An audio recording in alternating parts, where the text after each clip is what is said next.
Hello, I'm Freda Norman. I'd like to begin by explaining, what's this?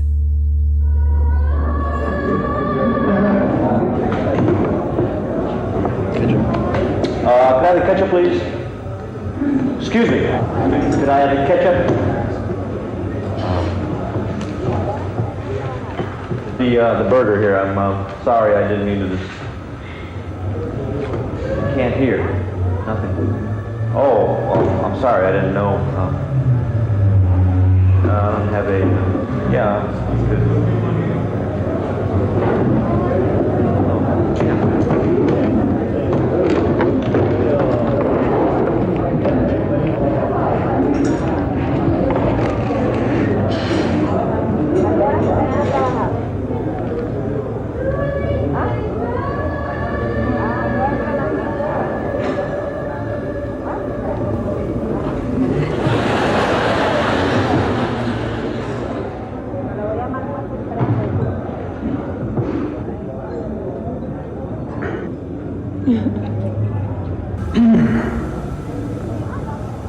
What's the deal?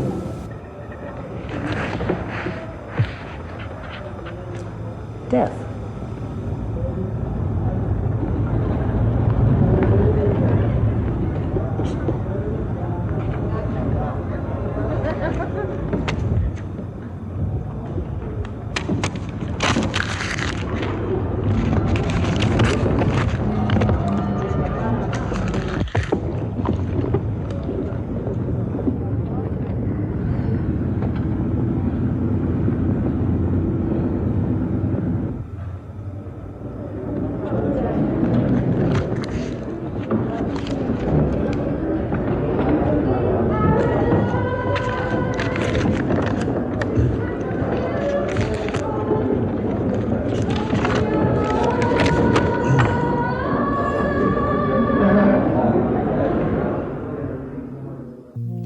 That's an old deaf joke. But it's more than that.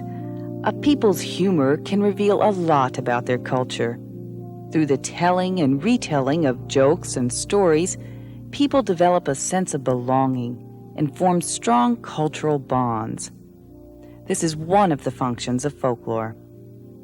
It is folklore through which one generation passes on to the next its wisdom, values, morals, and ultimately a sense of pride in the culture. Folklore also entertains. These are some of the functions of folklore, but to find out a little more, let's turn to two experts in the field of folklore. Ben Bahan is an American Sign Language researcher, instructor, and renowned storyteller. And Susan Rutherford is an instructor in deaf culture at the University of California in Berkeley. She is one of the first in the country to teach a course about the culture of deaf people. Her field of study is folklore. Ben! Oh, Susan. Well, hello. I haven't seen you in a long time. What are you doing here? Research. Preparing for a lecture I have to give on folklore.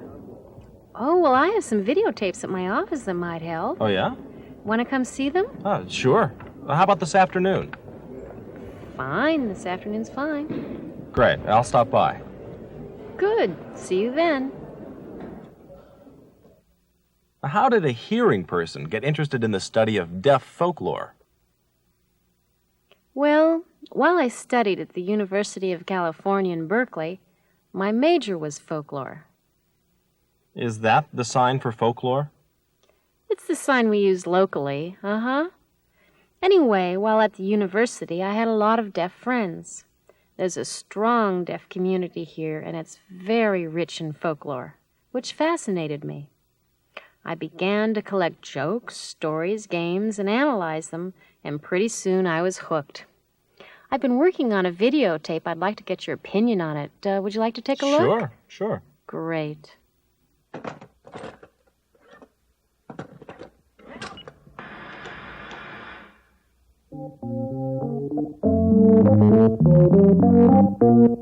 My field of study is folklore, which is signed this way.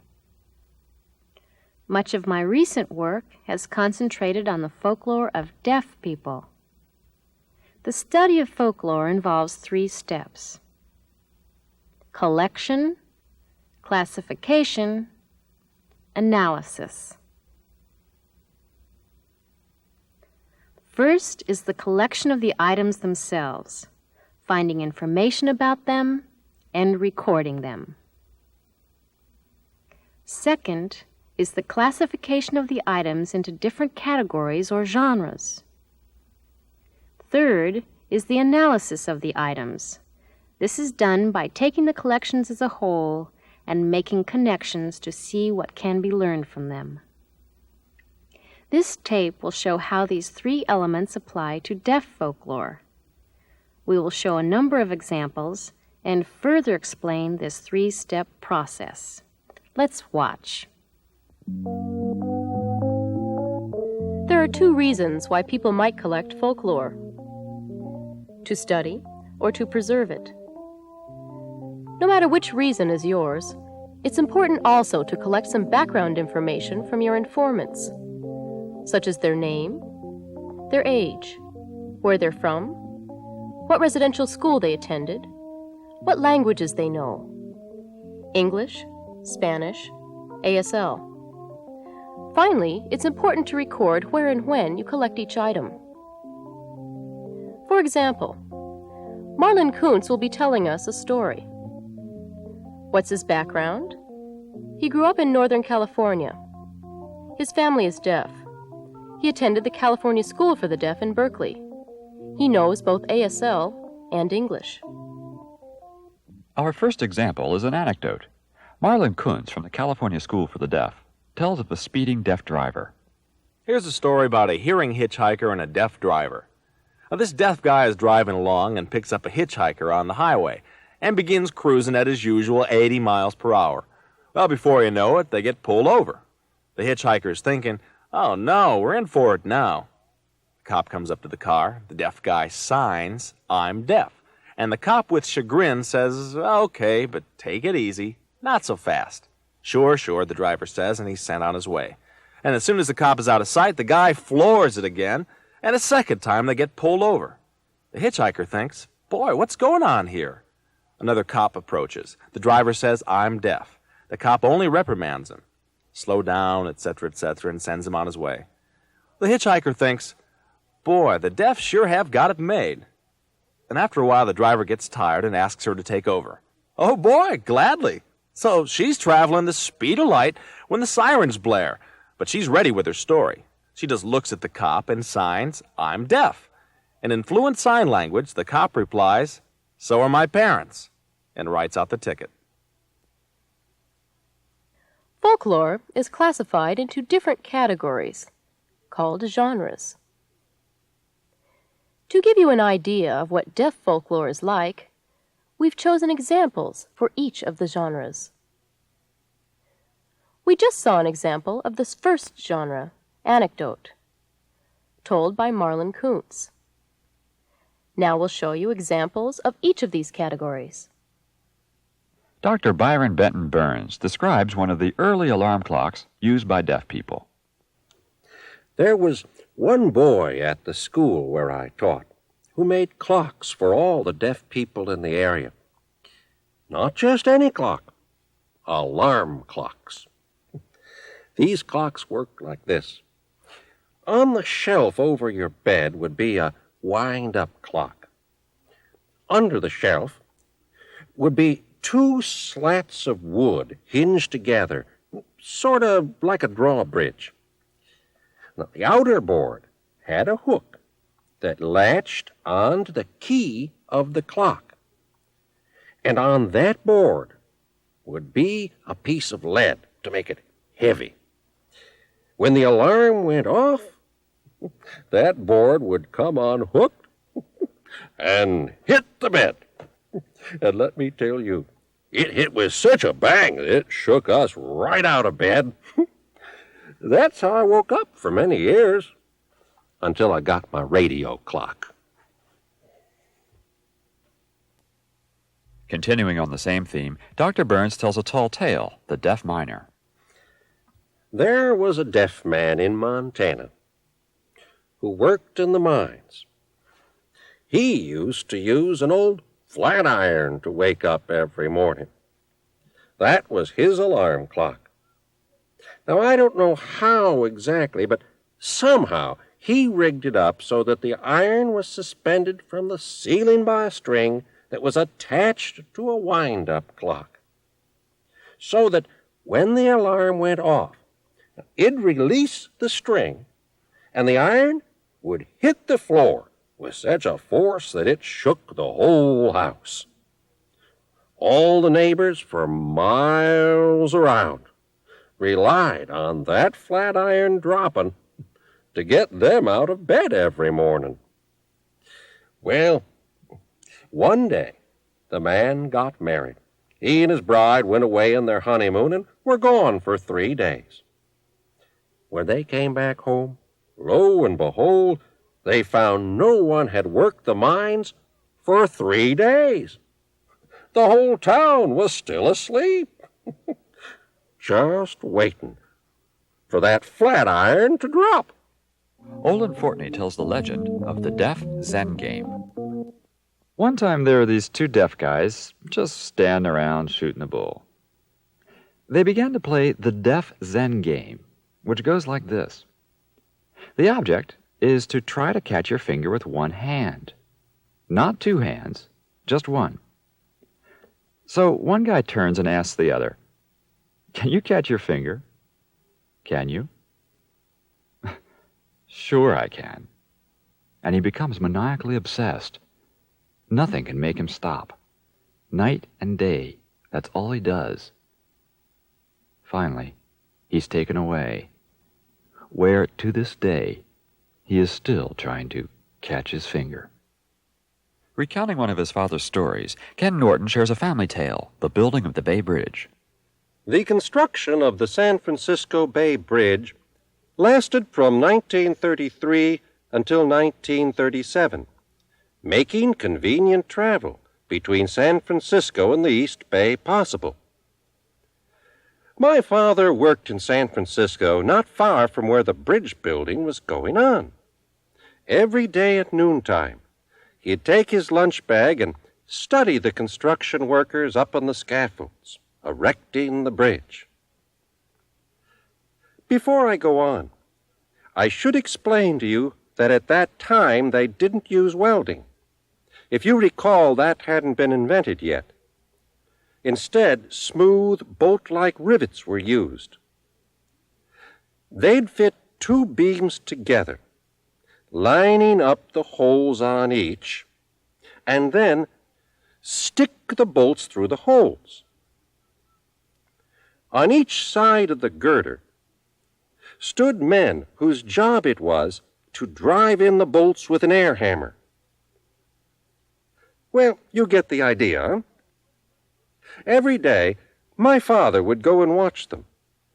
The rivets were kept in a huge cauldron, set over an open fire which burned all day. When the rivets became red hot, a man with a pair of tongs would toss one high in the air to the next worker on the scaffolding.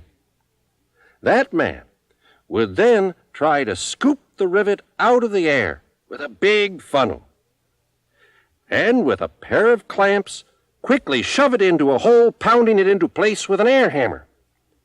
When all the rivets were in place and cooled down, the beams were locked together. Well, my father enjoyed watching all this activity, especially because the workers had invented their own kind of gesture language, like this. They used these gestures to communicate because they couldn't hear each other for the racket going on. My father just loved it because it became quite a show. There was no TV in those days, so my father filled the evenings with his stories of the day's events on the bridge. We could listen to him for hours on end. Ben Bahan uses the manual alphabet in telling the ABC story, The Haunted House. The Haunted House uses the hand shapes of finger spelling A through Z. I'll use this manual alphabet in sequence to tell this story. With pounding heart and careful footsteps, he opens the door. Hearing a scream, he looks and sees a masked man with a bow tie and curled horns. Will he kill me later? Sweat pours off his brow. This isn't funny. What can I do? Ah, the cigar in my pocket. Here, have a smoke. And he tries to smoke it. It explodes and I run. Now it's time for escape. I'll go through this story again, showing how each letter is used. A, heart pounding. B, footsteps approaching. C, opening the door. D, hearing something. E, a scream. F, I see. G, a masked man. H, with a bow tie. I and J, curled horns. K and L, will he kill me? M, sweat pours off my brow. N and O, not funny. P, pondering. Q, something in my pocket. R, a cigar. S, offers it. T and U, try a smoke. V, taking a drag. W, exploding cigar. X, I run. Y, for now. Z, it's time for escape. In another example of sign play, using numbers, Howie Seago tells the story, The Train. The whistle of a train. The wheels turning. The ties pass beneath. Billowing smoke and steam comes to a halt. Bow and arrow. Indians! The chase! Gunfire! Horses approaching! Cavalry! Indians retreat! Alan Barwiolek uses finger-spelling mime to talk about golf. Golf, yes, golf. Golf. It's a finger. Did you get it? You got it right. Golf. Good. Let's watch. G. The G is the T, and the O is the ball, and the L is the club, and the F is the ball flying off down the green. Wonderful. Golf. Golf. Yes. Yeah. Yeah. You didn't have to applaud. You don't need to applaud. Liz Baird illustrates the custom of imitation in The Cooking Teacher. At the School for the Deaf in Kansas, some of the other students and I made a pastime of imitating our teachers. I chose my favorite, the cooking teacher, who was hearing. Watch this.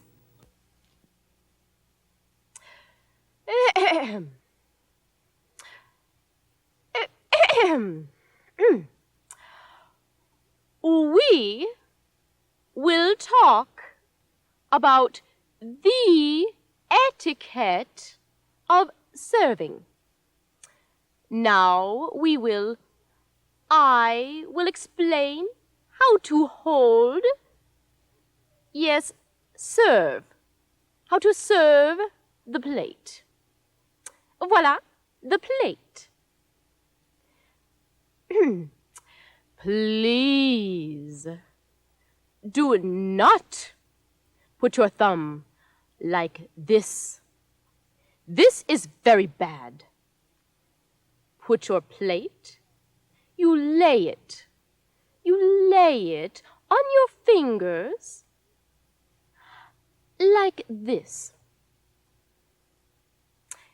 Et voilà.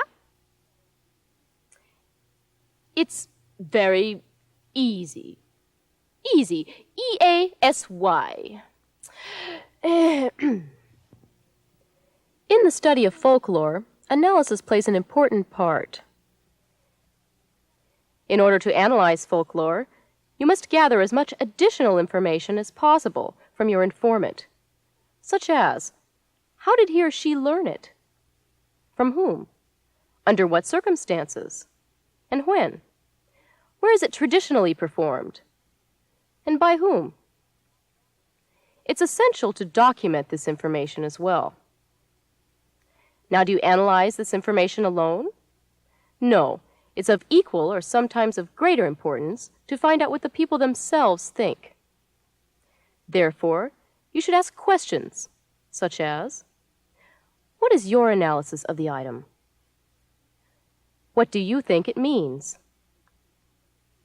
Can you tell me more about it? Why do you think it's part of the deaf cultural tradition? For example, Liz Baird just showed you the cooking teacher. We asked her to tell us more about it. Let's see what she says. You know, imitating the teachers and counselors began in the classroom, where we were dying of boredom. We had to watch them all day anyway, so we took that opportunity to really study them, their every move and gesture. And then I'd go home and I'd practice till I had them down to a T. Later in class, or rather the playroom, I'd get the attention of all the kids by flicking the lights on and off. I'd ask, who am I imitating? And then go into my act. They'd all try to guess who it was. I liked that. It was much better than just sitting through a boring class. I loved imitating the teachers. You know, a few of us kids were really good at it. Sometimes you don't have to ask questions of the informant. Such is the case in Kenneth Miko's example of the last genre, ritual. His story has much of this information already included. Let's watch. I'll be telling you about Gallaudet College's tradition, the rat funeral. Initially, it was done by Gallaudet's pre-freshman students. During my time, by the freshmen. Well, now it's returned to the prep students. Anyway, I'll tell you my experience. During the first 2 weeks of the school year, you'd go through hazing. And just before the last day, we'd choose someone to buy a rat and bring it back to school. All the guys would gather outside and single out the person who was most squeamish. This part of the activity was an all-boys thing. Well, first, we'd make him play with a rat, and then later make him kill it. And the guys would all stand around egging him on until finally he squished the rat. Well, the next day, we'd prepare for the funeral. We'd make a coffin and paint it, decorate it nicely, and then we'd lay the rat in it and close the casket. Now, that same night, all the boys and girls would dress in appropriate funeral attire. Black ties and dresses, and we'd smear Vicks VapoRub under our eyes to make ourselves cry, and line up for the funeral procession. It was mandatory to cry and mourn, and to lament the end of our prep year. Well, that's where it came from, the R-A-T in the word preparatory. The sign used for freshmen is also the sign for rat. The ceremony symbolized our last year as prep students. We'd all now be official Gallaudet College students. So we'd march to the gravesite, and when the eulogy was complete, we buried the rat. I remember that from Gallaudet, the rat funeral. He did it as a freshman. I think it's back to the prep students now. Anyway, I was wondering, does folklore in other cultures tend to change over time? Oh, yes. As the world changes, people change. And their folklore changes, too. I have one story here by a young deaf woman. It's about a deaf astronaut going to an all-deaf world. This story shows her view of the future. Would you like to see part of it? Yeah, sure. Okay.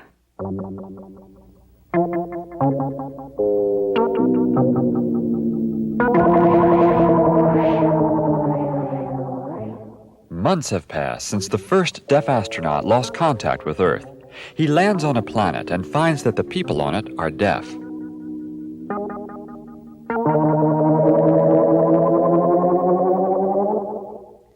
The people on the deaf planet explain to the deaf astronaut that they don't need telephones. Instead, they use video phones, signing to each other on TV. Their movies are in sign language, and they have deaf newscasters.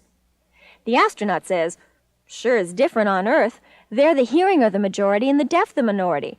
How do hearing people get along here?" Oh, those poor hearing people, they suffer so much. They're fighting for their civil rights.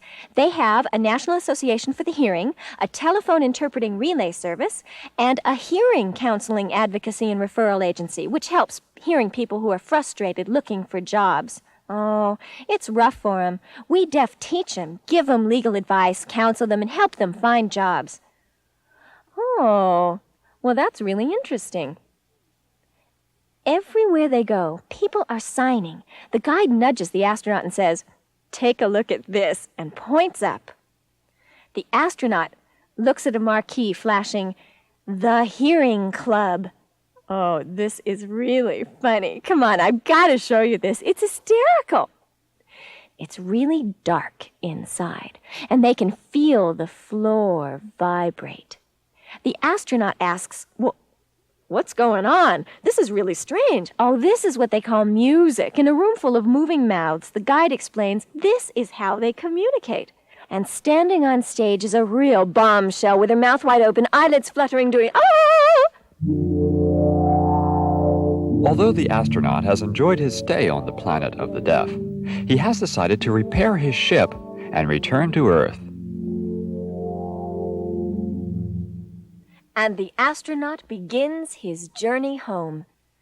Meanwhile, back on Earth, NASA is going crazy. They've just spotted a UFO. Could it be the lost shuttle with our deaf astronaut? Will he be alive? Will his body be intact? Will he be sane? These and more questions would have to go unanswered for the moment. The shuttle lands safely. All Earth anxiously awaits. The hatch opens, and out pops the long-lost astronaut. Look, he's alive! After all these months, how is it possible? The president of the National Association of the Deaf is there to officially welcome him. The astronaut steps forward and begins recounting his adventures and delivers to all deaf Americans the invitation from the planet of the deaf to join them in their world, because things here on Earth will get worse. Services will be cut and there will be more oppression, but this does not have to be your fate if you join me on the planet of the deaf.